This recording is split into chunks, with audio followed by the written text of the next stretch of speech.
ene wiase de yetumi ka se meja oba ho akwa ba anase metu kwan eje oba an ho obi befa abrabo masetena pa ene ye trase de ensem a ye nuanum anasa dofo bi dia beto akwentua ena so se ye nso ne bedu fie hanko ada ena mapamfo amkita omunti problem no etisen kra ye betimi asolve sanso na ene de di kan odi pay attention tv ni di ma obe subscribe or like aba ye channel no so na ani de wasan so a share ja comment ye be kan ama kama sanso na wo dwumako bi apese ye bohu dawro ma wa ai eno so de ba eno so ye be bohu dawro kama ama ansa na madam guest di ma mentwa me husima emra sisia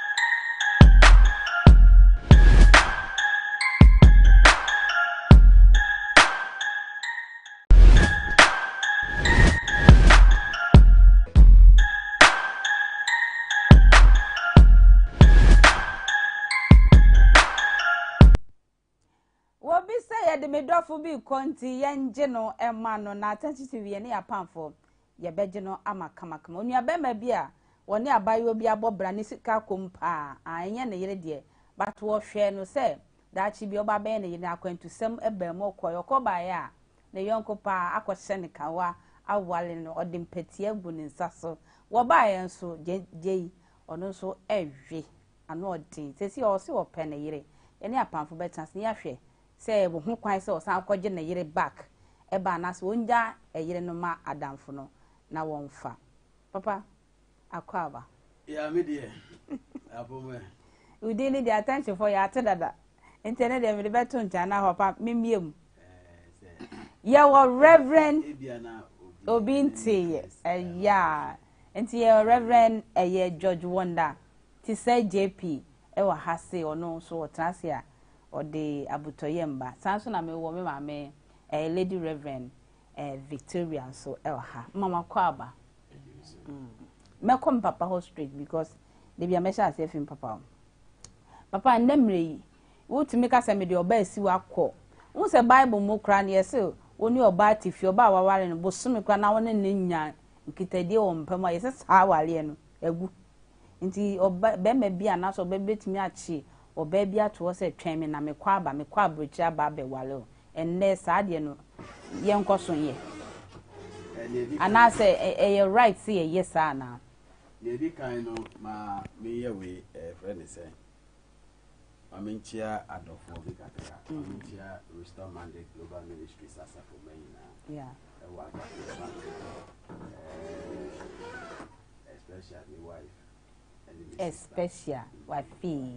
yeah and younger sisters this era na ye wo mu no na say this era na ye wo mu no enye ska enye odona edihine this era na ye wo mu no ye ska odona ayira bia pese onye ska ti adwene dan de pa bia trimu no nipa ya menene nam mfa so be na menya free so do e wo hodada but this time no aye very more see kaneno okay kaneno de se obitimi kura ka se oba impese no ware no yet me sure ba na se watu kwa kura se 20 years na obedi ansa na wa ba eno ne asiwa no ana eno na asiwa wako si na se oba impese no wa watu so nsa okay but se one two oba no so nsa wan ko yi wani e wo mu se busua no ni mu se woni ni ba no oba na ekoba but anamo bi so wa wa wotu ana asile ya no eno no so wonye saade ne de ebe ye di pass e friend say so dilipa foforo bass of so ware oba na ye mfa no ma no ya no de wa ye ho ne mamambre wa ya mamre ne de a obi e no obeba de no be ma no ye de no be ma wa sin so agi se wa ka se oba no mentimi nware no bi okay and the friend no courtship no yeah courtship enya wade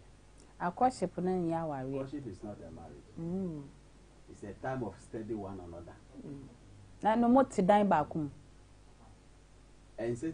munti dan ba ko but emfa won say muti dan ba ko kura enya awade ye frɛ no Bible no frɛ no aware yo ade oh mo ye awarefo ade a mo nya awarefo a muti dan ba ko eno nya awale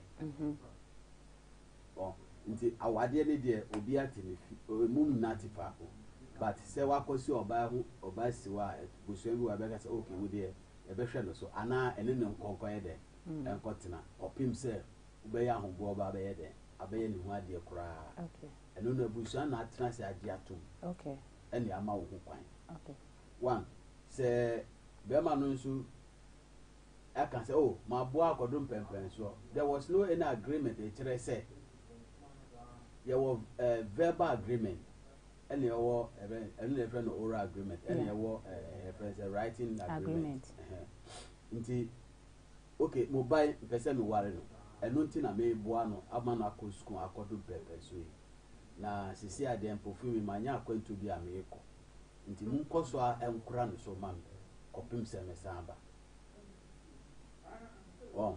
nti se wo ja sankra no wo ho a unkwan konkoye sa ade na se wonya dance fo e kan ho a mbedu ho dance na ebra wo kan sa asem no se osi sodua ebia osi so se otu so nsa se omobai mi kwa ba me bamba be ware no emfa wo ka wa bo wo ne ho se wa hwe no emfa but se wo mabusuan no